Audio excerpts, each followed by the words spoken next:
René, on est nombreux à penser que de faire des tests de dépistage de façon régulière, c'est la meilleure façon pour prévenir les maladies chroniques et le cancer, sauf que les données probantes ne disent pas exactement ça, si j'ai bien compris. Bien, effectivement, les dépistages, la prévention des maladies peuvent comporter des risques et des bénéfices, donc c'est pas une solution qu'on doit appliquer mur à tout le monde.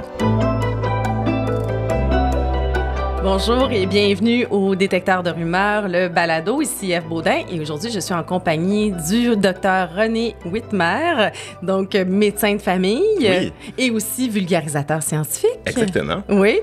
Pourquoi la vulgarisation scientifique? Quand on est un médecin de famille, on est généralement occupé. Pourquoi tu t'es lancé dans cette voie? Ben, je dirais des opportunités qui sont présentées, mais surtout au quotidien, on a l'impression souvent de répéter les mêmes conseils, les mêmes explications aux patients, des explications qui sont, on espère, fiables et basées sur des données probantes qui ne sont pas toujours disponibles facilement pour le grand public. Et on le fait à l'échelle individuelle. Puis là, la vulgarisation scientifique, c'est l'occasion de donner ces messages-là à un plus grand public. Donc, c'est vraiment une occasion en or de partager tout ça avec la population. Oui. Et puis, d'ailleurs, on peut te voir, donc on peut t'entendre d'abord dans une balado qui s'appelle Dis-moi docteur, donc sur les ondes de Radio-Canada. Exact. Et puis, aussi, on a fait une émission, je vais le dire d'emblée, là, on a fait une émission ensemble pendant 3 saisons. On se connaît. Qui s'appelle C'est une question de santé. Donc, on peut encore voir, donc, à Savoir Média, dans laquelle, d'ailleurs, on déboulonnait pas mal de mythes sur la santé. Parce qu'il y en a beaucoup, il faut le dire. Hein? Oui, il y a beaucoup de mythes sur la santé, tout à fait. Donc, c'était dans cette optique-là aussi, donc, que tu t'es lancé dans la voie de la vulgarisation. Hein? Absolument. Puis, une fois qu'on l'envie nous prend et qu'on expérimente la chose, on a envie de continuer. Oui, mais d'ailleurs, tu as gagné un prix. Hein, cette année, là, en 2022, en fait, tu as gagné un prix de reconnaissance pour ton travail de vulgarisation. Oui, pour le rayonnement exactement des connaissances et de la profession médicale. Donc, je suis extrêmement touché de cette reconnaissance-là. Bien, félicitations. Merci. Donc, aujourd'hui, tu avais envie de profiter de cet épisode-là pour déboulonner un mythe qui est quand même assez important à comprendre, mais difficile aussi. Oui. Qu'est-ce que c'est exactement? En fait, c'est le mythe que plus de tests mènent à une meilleure santé, tant en prévention que quand on est malade. Plus on passe de tests, on aurait une meilleure santé. Et ça, c'est un mythe qui est tenace. Et je suis un peu aux premières loges de ce mythe-là comme médecin de famille parce que quand les gens ont besoin d'un fameux check-up et de passer une batterie de tests, comme on dit, c'est leur médecin de famille qui vont consulter. Donc, c'est un mythe qui est très tenace. En fait, les gens s'attendent à ce quand ils vont voir leur médecin à toujours passer quel type de test, là? Bien, il y a plusieurs tests. En fait, les gens ont l'impression souvent que quand on va chez le médecin, si on n'a pas une prescription d'une prise de sang pour aller vérifier l'état de notre corps, d'aller vérifier que le foie, les reins vont bien, qu'on n'a peut-être pas été au fond de la chose. Alors que dans les faits, ces tests-là ont une utilité très limitée et on devrait en restreindre l'utilisation à certains contextes très particuliers. OK. Donc, dans le fond, ce qu'on appelle le check-up annuel ou le bilan santé complet avec le bilan sanguin puis différents tests, c'est ça, là, dans le fond, qu'on va aller vérifier. C'est ça, en fait, qui n'est pas nécessaire de faire de manière régulière, en tout cas, pas pour tous les patients. Absolument. Et en fait, on va parler de généralité ici, mais pour la population générale, la plupart du temps, on n'a pas besoin de voir le médecin sur une base annuelle, à moins d'avoir certaines conditions de santé ou certains profils de risque. Et j'ai une collègue qui dit toujours qu'il y a 2 problèmes avec l'examen annuel, et je la trouve très drôle, c'est que c'est un examen et que c'est annuel. Donc, le premier problème, comme un examen, il y a très peu de choses qu'on doit examiner de la tête aux pieds sur une base régulière pour rester en santé. En fait, la visite de prévention qu'on peut faire chez le médecin peut être espacée à plusieurs années chez la plupart des individus. Et on peut aussi s'attendre à ce qu'on ne passe pas un test comme quand on amène la voiture au garage annuellement pour vérifier la mécanique. En fait, on fait surtout un questionnaire pour s'assurer que la personne n'a pas de nouveaux symptômes ou d'autres préoccupations qui font qu'on devrait procéder à certains tests. Mais vraiment, cette attente-là de dire que le médecin va me tâter de la tête aux pieds, s'assurer qu'il n'y a rien qui cloche, ce n'est pas nécessaire pour la plupart des personnes. Oui, mais c'est pourtant un mythe là, qui est vraiment assez tenace. Là. Moi, dans mon entourage, surtout les personnes un petit peu plus âgées, là, c'est vraiment, on s'attend à avoir ce traitement-là. On s'attend à passer des tests de dépistage à chaque fois qu'on va voir le médecin. D'où ça vient, ce mythe? Bien, en fait, c'est très drôle que tu parles du fait que c'est tenace comme mythe parce que c'est pas si nouveau que ça qu'on sait que l'examen annuel a une utilité très limitée, voire nulle. En fait, depuis la fin des années 70, le groupe d'études canadien sur les soins de santé préventifs, qui est donc en quelque sorte l'autorité qui révise les données probantes sur tout ce qui touche à la prévention au Canada et qui émet des recommandations pour les cliniciens et cliniciennes, nous dit qu'on devrait, depuis donc la fin des années 70, qu'on ne devrait pas faire d'examen annuel. Le message n'est pas rendu, clairement. Et plus de 40 ans plus plus tard, il faut croire qu'on a besoin d'encore des rappels et que c'est encore tenace comme mythe. Et ça, c'est basé sur des données probantes? Oui, excuse-moi, je t'ai coupé. Mais non, c'est correct. Tu peux enchaîner. Mais oui, c'est basé sur des données probantes. Le groupe d'études canadien pour les soins de santé préventifs fait des revues de littérature. Ils font ce qu'on appelle des revues systématiques. Donc, établissent certains critères pour vraiment aller réviser l'entièreté de la littérature qui est disponible et qui répond aux meilleurs critères de qualité. Et basé sur cette revue systématique de la littérature, va ensuite émettre des recommandations gradées selon un niveau de force de recommandation. Est-ce que c'est une recommandation qui est très solidement appuyée par la littérature et qui devrait s'appliquer à la majorité de la population? Ou est-ce qu'on est dans une zone un peu plus floue, comme beaucoup de choses en médecine où on navigue dans des teintes de gris. Mais historiquement, là, ça sort d'où cette idée-là de besoin d'un rendez-vous annuel avec une batterie de tests? Oui, c'est relativement récent dans l'histoire qu'on va chez le médecin pour la prévention. Quand on remonte à il y a 100 ans, on n'allait pas voir le médecin en prévention. On y allait quand on était malade. Et en fait, avant l'arrivée de l'assurance maladie, on allait vraiment chez le médecin quand on était vraiment très, très, très malade dans la plupart des cas. Et il y a quelque chose qui s'est démocratisé dans l'accès? Oui, tout à fait, dans l'accès. Et aussi, on a commencé à offrir des tests de prévention pour des individus qui avaient des fonctions très importantes. Par exemple, des directeurs de banque, des gens qui allaient des chefs d'entreprise, où on voulait vraiment s'assurer que la personne soit en bonne santé et qu'elle n'arrêterait pas son mandat pour des causes de mauvaise santé en cours de route. Et donc, on a commencé à proposer ces différents tests-là, des package deals, si on veut, on va vraiment s'assurer qu'il n'y a pas de bombe à retardement chez cette personne-là. Et c'est quelque chose qui s'est démocratisé, que la population, par la suite, a dit, moi aussi, je veux avoir ce genre de traitement VIP-là et je veux aussi avoir droit à de la prévention comme toutes ces personnes-là. Et de fil en aiguille, c'est quelque chose qui s'est grandement popularisé avec très peu de données probantes à l'appui, malheureusement. Ben oui, c'est ça. Puis même, je pense que c'est encore populaire dans certaines grandes entreprises. On entend souvent dire que, moi, mon assurance m'offre une batterie de tests à chaque fois que j'y vais. Je fais un tapis de course, etc. Même pour des personnes qui n'avaient pas vraiment de facteur de risque. Donc, dans le fond, c'est ça qu'on remet en cause aujourd'hui. Et puis, ce qu'il faut faire, donc, c'est peut-être se demander, pour bien comprendre ce sujet-là aujourd'hui, quelle est la balance des bénéfices-risques? Parce que c'est ça la question qu'on se demande. Hein? Ce test-là, est-ce qu'il est utile? Puis est-ce qu'il comporte des risques? Tout à fait. Puis en fait, chaque test, chaque traitement qu'on peut proposer ou chaque procédure chirurgicale comporte des avantages et comporte des désavantages. On l'oublie souvent, On l'oublie et il y a beaucoup de littérature qui montre qu'en fait, malheureusement, les professionnels ont tendance à amplifier ou à beaucoup parler des avantages potentiels et à un peu escamoter la partie de la discussion qui concerne les risques potentiels. Et pour procéder à un consentement libre et éclairé, c'est vraiment essentiel qu'on ait un portrait nuancé des avantages et des désavantages de toutes les procédures qu'on peut proposer à nos patients. Oui, c'est ça. Donc, il faut qu'on se fasse expliquer ça. Donc, il y a plein de tests qui ont des bénéfices. Là, je pense, par exemple, aussi aux vaccins.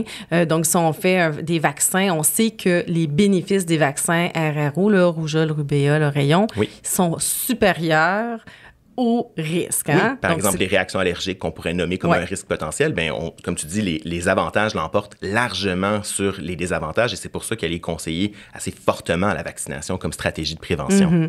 Mais après, si je comprends bien, l'autre élément, c'est de regarder pour la patiente ou le patient dont on parle. Donc, évidemment, un autre exemple peut-être plus extrême qu'on pourrait donner, c'est quelqu'un qui est atteint du cancer. Bien évidemment, pour cette personne-là, faire un traitement de chimiothérapie, ça a du sens dans le sens où les bénéfices peuvent être supérieurs au risque, mais pour quelqu'un en bonne santé comme moi, ça serait complètement ridicule et comporterait évidemment bien plus de risques que de bénéfices. Oui, tout à fait. Puis même dans certaines situations, les cancers ne se comportent pas tous de la même façon et selon le stade de notre maladie, parfois même quand le cancer est rendu très avancé, on sait que les avantages d'un traitement comme la chimiothérapie peuvent être plus limités par rapport aux bénéfices potentiels. Donc, encore une fois, il y a toujours cette balance de risques et de bénéfices-là qu'on doit peser qui est individuelle et qui est propre à chaque personne. OK. Et c'est de ça dont on devrait parler, là, dans le fond, avec son médecin, là, quand il nous propose de faire des tests. Est-ce qu'on parle même de tests comme une prise de sang? Parce que là, je vois pas vraiment c'est quoi le risque d'une prise de sang, par exemple. Là. C'est vrai que ça peut nous sembler plus banal en termes de risque qu'une prise de sang. Dans les faits,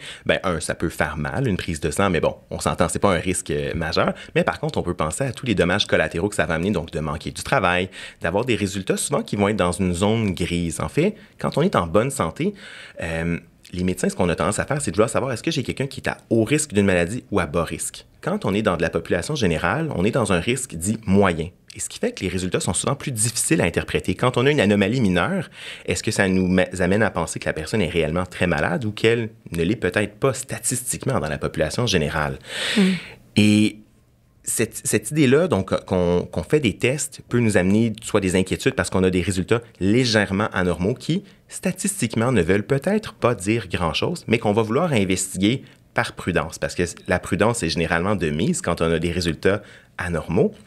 Et ça peut amener l'individu à se dire qu'elle est peut-être plus malade qu'elle ne le pensait. Et ça amène toutes sortes de réflexions sur le regard qu'on porte envers nous-mêmes, qu'on est peut-être un individu en moins bonne santé qu'on ne le pensait, qu'on est peut-être plus fragile qu'on ne le pensait. Et ça peut amener des changements sur nos habitudes de vie, sur nos comportements. Il y a pas mal de littérature qui appuie ça. Là-dessus, OK. Ouais.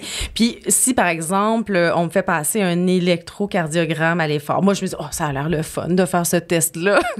Il y a eu un épisode du pharmacien, justement, où il a fait ce test-là en prévention pour montrer les risques et les bénéfices, oui. Mais justement, qu'est-ce que ça pourrait être les risques associés à ce type de ce test-là? Ça semble un peu inoffensif. Oui, à première vue, oui. Puis c'est juste que quand on a un résultat, qu'est-ce qu'on fait avec? Est-ce que le fait qu'on ait une petite anomalie lors de notre tapis roulant veut dire qu'on a nécessairement un problème cardiaque? Quand on est dans de la population générale, on sait que la plupart des tests qui vont être anormaux veulent pas dire grand-chose. C'est tout simplement une fausse alarme. Donc, le test en tant que tel n'est pas dangereux. Par contre, ce qui va en découler, la cascade de tests qui va venir par la suite, normalement, une visite chez le cardiologue et peut-être même une procédure comme une angiographie pour aller regarder, colorer les artères du cœur pour voir s'il n'y a pas des blocages, bien ça peut comporter plus de risques. OK, dans le fond, je comprends que plus la probabilité pré-test est basse, donc moins, dans le fond, je suis une population à risque, moins le test il est fiable. Exactement. C'est ça? Oui, tout à fait. Okay. En fait, dans une population à faible risque, on peut souvent exclure la présence d'une maladie avec certains tests, mais le fait qu'un test nous ressorte comme anormal, c'est très difficile de déterminer quelle est la signification de ce résultat-là quand on est dans du bas risque. OK, je comprends. Et puis, c'est la même chose aussi avec les radiographies et les scans, mais ça, on comprend qu'il peut y avoir carrément aussi le fait que le risque, c'est de s'exposer inutilement à des rayons. Donc, à de la radiographie, c'est pas bon non plus, là. Tout à fait. Puis, on sait que maintenant, les machines utilisent beaucoup moins de radiation qu'elles ne le faisaient autrefois. Donc, le risque dans l'ensemble est très faible. Par contre, quand on se fait exposer de façon répétée à de la radiation, oui, ça peut finir par comporter des risques chez certaines personnes. OK. Donc, je pense que ça, on a bien compris pour ce type de test-là. Par contre, là, quand on parle du cancer, là, je pense que c'est un petit peu plus difficile à comprendre parce qu'on se fait tellement dire que pour prévenir le cancer, il faut faire des tests régulièrement, il faut faire des tests donc de prévention ou précoce, ou détection précoce. Là, j'aimerais ça qu'on m'explique en quoi faire des tests, ça fait pas partie de la prévention. En fait, il faut qu'on définisse qu'est-ce qu'on entend par prévention, comme tu dis. Parce que souvent, quand les gens entendent le mot prévention, ils ont l'impression que ça prévient qu'on n'aura pas la maladie. Okay? Donc, quand les gens passent différents tests, ils ont l'impression que ça réduit leur risque de développer une maladie donnée. Par exemple, les gens ont l'impression, quand ils passent une mammographie, que ça réduit leur risque d'avoir un cancer du sein. Dans les faits, ce que ça fait, les différents tests qu'on peut proposer, c'est que ça augmente les chances qu'on détecte cette maladie-là de façon précoce et qu'on soit capable de mieux la traiter. Donc ça, on fait de la détection précoce. La vraie prévention pour empêcher l'apparition d'une maladie, c'est pas par des tests qu'on fait ça. Donc on peut penser à toutes les habitudes de vie, la consommation de certaines substances comme la cigarette. Si on veut réduire notre risque de cancer du sein, tout simplement, d'arrêter de fumer est probablement une des choses les plus efficaces qu'on peut faire. On peut regarder notre propre consommation d'alcool, de faire de l'activité physique de façon régulière et notre alimentation. Ce sont toutes différentes stratégies, les bonnes vieilles stratégies dont on parle, d'avoir un bon équilibre de vie, c'est une bonne façon de prévenir l'apparition de la maladie. Oui, je comprends. Donc, dans le fond, la prévention, c'est plus bien manger, bien dormir, faire de l'exercice, etc. Tout à fait. Et là, quand on parle de ces tests-là, sans avoir de symptômes, toujours ni de facteurs de risque bien précis, on appelle ça plutôt de la détection précoce. Exactement. Okay. Souvent, les gens amalgament la prévention et la détection précoce, alors que c'est pas tout à fait la même chose. C'est vrai, tout à fait. Bon, est-ce qu'on peut donner un exemple, par exemple, le cancer de la prostate? Est-ce que c'est une bonne idée de faire ce test-là de façon précoce? Un homme qui aurait aucun symptôme, à partir de quel âge est-ce qu'il devrait faire ce test-là? Est-ce que ça doit rentrer en compte l'âge, les facteurs de risque, ou est-ce que c'est vraiment tout le monde qui devrait faire ça? En fait, tu nommes tous les facteurs auxquels on doit s'intéresser pour déterminer si on procède à ce test-là ou non. La plupart des sociétés savantes aujourd'hui et les groupes d'experts s'entendent pour dire que si on procède à du dépistage pour le cancer cancer de la prostate, ça ne devrait pas se faire en cochant sur une feuille un test sans expliquer les risques et les bénéfices potentiels de ce test-là. Le cancer de la prostate a la particularité d'être un peu le cas par excellence du surdiagnostic, qui est une problématique qui va survenir quand on fait certains tests de dépistage. Ça veut dire quoi, le surdiagnostic? Et ça, c'est très contre-intuitif comme notion, ce qu'est le surdiagnostic. Okay. C'est en fait la détection d'anomalies qui ne se seraient jamais manifestées si on n'avait pas fait certains tests pour aller chercher, gratter et trouver ce bobo-là. C'est contre-intuitif, cette idée-là, qu'on pourrait être porteur d'un cancer, mais que ce cancer-là se manifesterait jamais, qui ne se propagerait pas dans le corps, qui ne mènerait jamais à nous faire hospitaliser, à nous causer de la douleur ou même à nous causer notre décès. Et pourtant, c'est quelque chose qui est de mieux en mieux documenté pour une panoplie de cancers, qui en a certains qui évoluent moins agressivement ou qui évoluent très peu, tandis qu'il y en a d'autres qui sont plus fulgurants et qui évoluent de façon très, très agressive. Et malheureusement, on a très peu d'outils à l'heure actuelle pour prédire qui va être une personne dont le cancer va être un peu quiescent, va rester un peu indolent au long terme, de quelqu'un qui aura un cancer qui risque de se propager si on n'agit pas. Donc, on traite tous les cancers de la même façon généralement. On propose de l'enlever ou de traiter avec de la chimio ou de la radiothérapie selon le type de cancer et l'étendue qu'il a dans notre corps. Mais on sait à une échelle populationnelle qu'il y a une bonne proportion des cancers qu'on dépiste qui sont des surdiagnostics, qu'on les aurait jamais trouvés. Ils se seraient jamais présentés chez le médecin avec des symptômes et ça ne leur aurait pas causé de tort. Donc, le surdiagnostic, c'est pas une bonne chose. On veut pas être surdiagnostiqué parce que ça implique des procédures, des tests, des traitements qu'on aurait pu s'éviter sans en subir de désavantages. Oui, parce que ces personnes-là, donc, qui souffrent, entre guillemets, de surdiagnostic, elles peuvent avoir reçu des traitements donc assez invasifs, puis même avoir des effets secondaires là, liés à tout ça aussi, c'est ce que je comprends? Absolument. Il y a plusieurs torts qu'on peut subir en lien avec le surdiagnostic, notamment le surtraitement, donc de traiter des surdiagnostics. Par exemple, dans le cas de la prostate, de se faire enlever la prostate parce qu'elle a un cancer, alors que peut-être que ça n'aurait pas été nécessaire dans une bonne proportion des hommes qu'on a dépistés. Okay. En fait, on sait qu'il y a beaucoup d'hommes qui sont porteurs d'un cancer de la prostate et qui n'en ont jamais eu de symptômes, mais on dit que la plupart des hommes meurent avec le cancer de la prostate. C'est une minorité qui meurt du cancer de la prostate en tant que tel. Et ça, certaines données qu'on a, on a notamment des études, des autopsies réalisées chez les accidentés de la route aux États-Unis. Donc, des gens qui sont morts, évidemment, d'autres choses qu'un cancer de la prostate, ils sont morts d'un accident de la route. Et on a fait des autopsies. Et en faisant des autopsies, on a réalisé qu'il y avait des cellules cancéreuses. On a trouvé des cancers de la prostate. Et la tendance est assez frappante, c'est qu'on voit que plus on avance en âge, plus il y a de chances statistiquement qu'on ait un cancer de la prostate, et c'est même la majorité des hommes qui ont des cellules cancéreuses passé un certain âge. Mais qui n'en mourront pas. Mais qui n'en mourront pas. On appelle ça des cancers tortues, je pense. Hein? Oui, c'est une bonne façon de le comprendre. Le phénomène du surdiagnostic, on peut voir les cancers en 3 catégories. Les tortues, donc les cancers les surdiagnostiques, les cancers que même si on ne les avait pas trouvés grâce à nos tests, ils avancent tellement lentement qu'ils ne se rendront jamais jusqu'à la ligne d'arrivée. Les cancers de type ours, ou des fois dans la littérature, on entend le terme lapin, donc des cancers que si on ne met pas un enclos pour l'attraper, ça c'est nos tests de dépistage, ils finiraient par avancer puis peut-être venir nous manger ou se rendre jusqu'à la fameuse ligne d'arrivée. Et finalement, il y a les cancers de type oiseau qui se prêtent mal au dépistage. Donc, si on voit le dépistage comme étant un enclos, on a beau mettre le meilleur enclos du monde, notre cancer va toujours filer entre les mailles et on ne l'attrapera jamais. Il y a certains cancers que malheureusement, on ne dispose pas de bons outils pour procéder au dépistage. Je peux penser, entre autres, au cancer du pancréas qui arrive souvent très tardivement. Certains cancers des ovaires. Oui, le cancer des ovaires en serait un exemple, effectivement. Oui. Ouais. OK. Donc, ça aide des fois un peu à schématiser. Moi, j'utilise souvent ce terme-là avec mes patients quand je veux leur expliquer les risques et les bénéfices du dépistage, de dire qu'il y a certains cancers qui sont un peu comme des tortues, puis que peut-être qu'on n'a pas besoin de les attraper et que ça peut juste mener à des torts. Super intéressant. Bon, moi, je suis une femme. Je fais partie de celles qui reçoivent une lettre maintenant pour passer des mammographies. Est-ce que Est-ce qu'il y a un avantage là, à faire des mammographies au niveau populationnel, là, à tout le monde? C'est une question épineuse que tu me demandes là. Puis en fait, souvent, c'est une question qui suscite beaucoup de réactions. Quand on parle des risques et des bénéfices de la mammographie ou qu'on la remet en question, je pense que ça suscite beaucoup de réactions parce que c'est tellement répandu comme dépistage et on entend parler beaucoup des avantages. Mais c'est vrai qu'il y a de plus en plus de données qui nous montrent que ça peut comporter certains risques. Et quand on me demande, est-ce qu'on devrait faire de la mammographie ou pas? Je dirais que c'est beaucoup une question personnelle. En fait, le groupe d'études canadien sur les soins de santé préventifs dit qu'on devrait proposer la mammographie de dépistage entre 50 et 75 ans et qu'on devrait le faire de façon conditionnelle, c'est-à-dire qu'on doit expliquer les risques et les bénéfices potentiels à notre patiente et de voir qu'est-ce qui concorde avec ses valeurs et ses préférences et de voir est-ce qu'elle veut procéder au dépistage ou pas.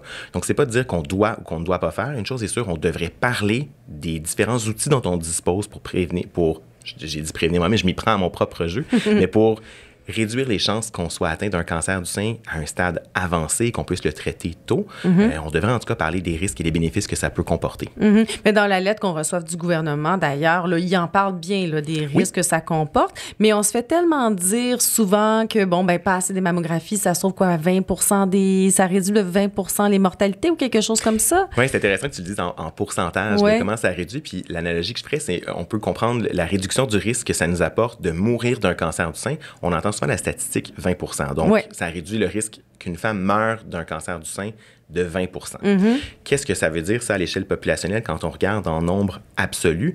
Entre 50 et 59 ans, si une femme utilise les mammographies comme outil de dépistage à chaque 2 ans pendant cette période-là, ça prend environ 1000 femmes qui vont se faire dépister, un peu plus de 1000 femmes qui seront dépistées pour qu'une femme sur 1000 évite de mourir d'un cancer du sein. Donc, c'est la même statistique présentée en risque absolu ou présentée en risque relatif. Et l'analogie que je ferais, c'est un peu comme un rabais. Si je disais qu'on avait un rabais aujourd'hui dans une boutique qui est de 20 est-ce qu'on achèterait un manteau basé sur ça? On voudrait probablement savoir c'est quoi le prix de base du manteau et c'est quoi le prix avec la réduction. Ça, c'est donc le coût absolu.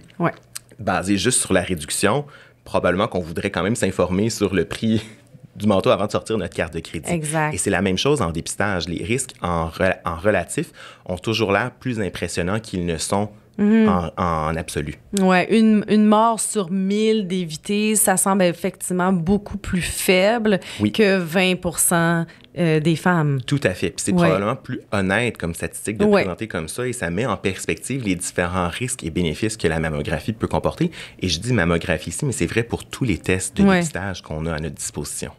En même temps, on pourrait décider pour soi-même, moi, une chance sur 1000, j'ai pas envie de la courir.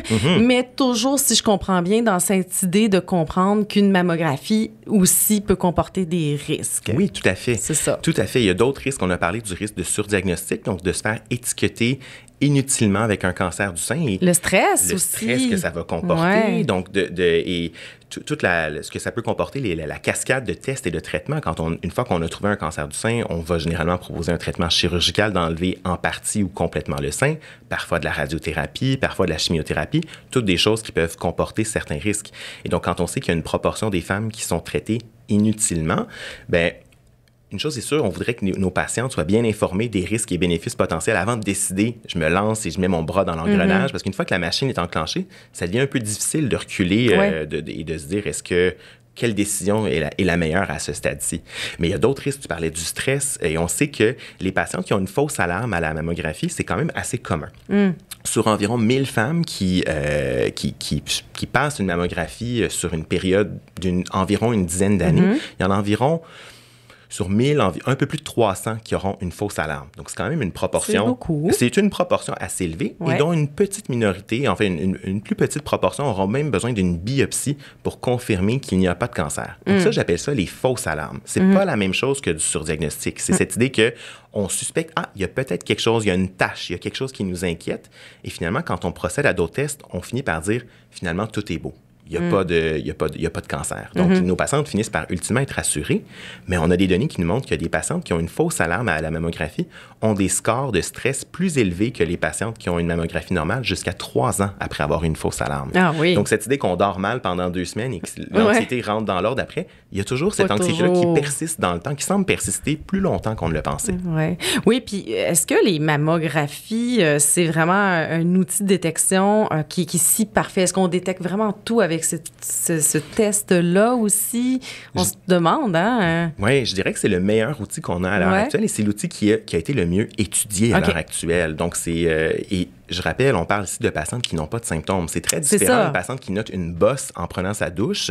Là, on encouragerait cette personne-là à consulter son médecin rapidement. Même. Tout à fait, et à passer une mammographie qui est pas, même si c'est le même test, c'est pas du tout le même niveau de risque. Quelqu'un qui est dans la population générale qui, en principe, n'est pas affecté par le cancer versus une patiente qui a une bosse, il y a beaucoup plus de chances que ce soit quelque chose d'anormal. Et là, les risques et les bénéfices sont pas du tout les mêmes dans ce contexte-là. Non, exactement. Mais je comprends aussi que quand on discute avec son médecin, ben dans le fond, il va passer par une espèce... Il y a un algorithme, hein, dans le fond, qui existe là, pour déterminer si une personne devrait passer ou non des tests en fonction de son âge, des facteurs de risque. Tout ça, ça existe. Puis d'ailleurs, il y en a un en ligne que tu me référé qui s'appelle le guide... Est-ce que c'est celui, le guide des bonnes pratiques du ministère de la Santé et des Services? Oui. C'est un outil dans lequel on peut rentrer différents facteurs puis qui va nous indiquer justement si on devrait passer tel test ou non. C'est Absolument. Ça nous propose, c'est quoi les tests qui sont appropriés, pour lesquels il y a de la science et qui appuie l'idée de faire ces tests-là de façon routinière chez les personnes selon leur âge, selon leur sexe, selon le fait s'ils fument ou non, s'ils sont actifs sexuellement ou non. Donc, avec quelques questions, on est capable de rapidement voir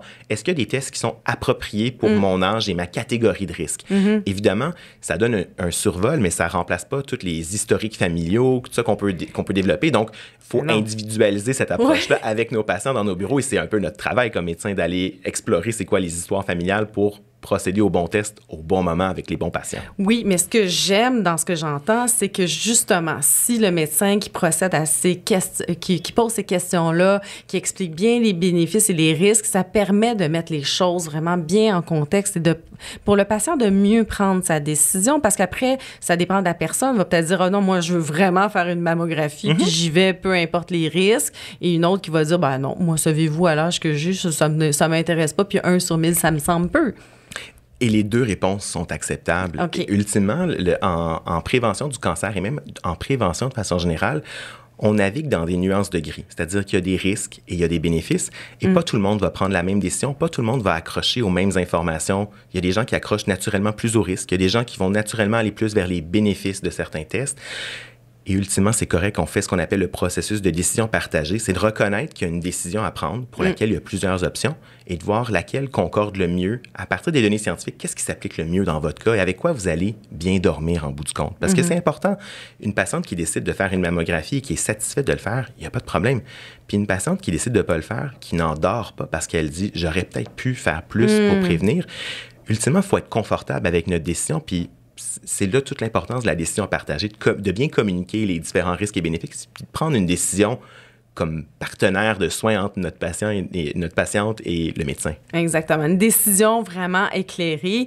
Donc, peut-être juste pour terminer, parce que là, on comprend que l'espèce de même recette appliquée à tout le monde, de tout le monde passer les mêmes tests à la même fréquence, bon, c'est pas ça l'idée. Donc, qu'est-ce qu'on doit, quelle est l'approche recommandée maintenant? C'est l'approche personnalisée, c'est bien ça? Tout à fait. OK. Ouais. On individualise selon chaque personne qu'on a devant nous, selon ses facteurs de risque et leur situation qui est unique à chaque personne. Et évidemment, vous prenez en compte, comme on disait, si par exemple, moi, j'ai dans ma famille, ma mère a un cancer du côlon, j'imagine que mes facteurs de risque sont plus élevés qu'une autre personne, etc., etc. Tout à fait. Donc, c'est individualisé comme ça. Et en fait, l'exemple du cancer du côlon est intéressant parce que c'est un des dépistages de cancer pour lequel on a beaucoup de données à l'appui, qui est un des mieux appuyés par la littérature en termes de prévention des cancers, où les avantages sont un peu plus clairs par rapport aux risques et qu'on a des recommandations plus fortes qu'on devrait le conseiller à nos patients d'y procéder, surtout dans certaines tranches d'âge, encore plus quand on a un historique familial ou qu'on a certaines conditions qui augmentent notre risque d'avoir un cancer du côlon. Donc, c'est intéressant de mentionner celui-là et malheureusement, à l'heure actuelle, il n'y a pas de dépistage universel au Québec pour le cancer du côlon. C'est beaucoup fait sur une base opportuniste. Quand on voit son médecin, il nous en parle, si on a un médecin de famille. Oui. Tandis que la plupart des patientes au Québec reçoivent une lettre par la poste. Donc, il n'y a pas un dépistage aussi bien organisé à l'heure actuelle. Donc, c'est important, je pense, de parler que oui, il y a certains tests où c'est un peu plus gris. Oui. Il y a certains tests où c'est un peu plus appuyé par la science et qu'on devrait le recommander à certains patients. L'exemple du cancer du côlon en est un. Le cancer du col de l'utérus aussi, hein, on le passe quand même, généralement, c'est aux 3 ans maintenant, c'est aux 3 ans que c'est conseillé. Ça va changer. Il y a des nouveaux tests qui s'en viennent pour procéder au dépistage qui vont être implantés, on pense, d'ici quelques années. Mais à l'heure actuelle, on fait ce qu'on appelle le fameux PAP test, la cytologie cervicale, qui est conseillé par le groupe d'études canadien sur les soins de santé préventifs à partir de 25 ans aux 3 ans. OK. Donc, sinon, évidemment, on continue à aller voir son médecin si on est malade, si on a des signes, si notre état de santé change quand même, là. Tout à fait. L'idée, je pense, c'est que les gens nous voient quand ils ont besoin de nous et quand ils notent des changements dans leur état de santé ou qu'ils ont une inquiétude, c'est justement l'occasion de dire, on va en discuter ensemble. Et des fois, la bonne réponse, c'est pas de faire un test, c'est d'explorer, de faire un bon questionnaire, de bien examiner nos patients. Des fois, on arrive à des meilleures réponses que ce que les tests peuvent nous donner. C'est un peu contre-intuitif. On aurait l'impression que les tests, c'est plus scientifique, plus précis. Ça ne l'est pas toujours. OK. C'est super intéressant. Pour ceux, donc, qui voudraient consulter une ressource fiable, on en a parlé tout à l'heure, le guide des bonnes pratiques du ministère de la Santé et des Services sociaux. On mettra le lien là, dans les notes du balado. Merci, René Wittmer. Je suis tellement contente de te retrouver aujourd'hui. Avec grand plaisir. Et puis, c'est un très bon rappel, donc, de prendre en compte donc, les risques-bénéfices, de mettre tout ça dans la balance avant de faire un test et surtout d'en parler, d'avoir l'impression de faire une décision éclairée. Hein? Tout à fait. Puis on a parlé encore une fois de généralité, mais encore une fois, si les gens ont des questions, ils disent, est-ce que ça s'applique bien à moi? Les chiffres dont on a parlé aujourd'hui, je les encouragerais à aller voir des sources d'informations fiables comme le site du gouvernement que tu as nommé, ou sinon en parler avec leurs professionnels de la santé pour voir qu'est-ce qui est bon pour eux ou qu'est-ce qui ne l'est peut-être pas utile. Parfait. En tout cas, René, si les gens veulent te suivre, donc tu es présent sur les réseaux sociaux, on mettra ça aussi dans les notes du balado. Ils peuvent écouter d'ailleurs ton balado sur audio, hein, Radio-Canada, donc Dis-moi docteur. Les émissions, d'ailleurs, c'est une question de santé, sont toujours sur Savoir Média, si vous voulez nous voir tous les deux ensemble. Donc, voilà, c'est tout pour cet épisode. J'espère que ça vous a plu. Le détecteur de rumeurs est une production de l'agence Science Presse qui est soutenue par le scientifique en chef du Québec, les fonds de recherche du Québec, ainsi que le Bureau de coopération interuniversitaire. À la recherche, Monique Guilbeault. À la réalisation, Félix Charret et ici F. Baudin. Et je vous dis à la prochaine.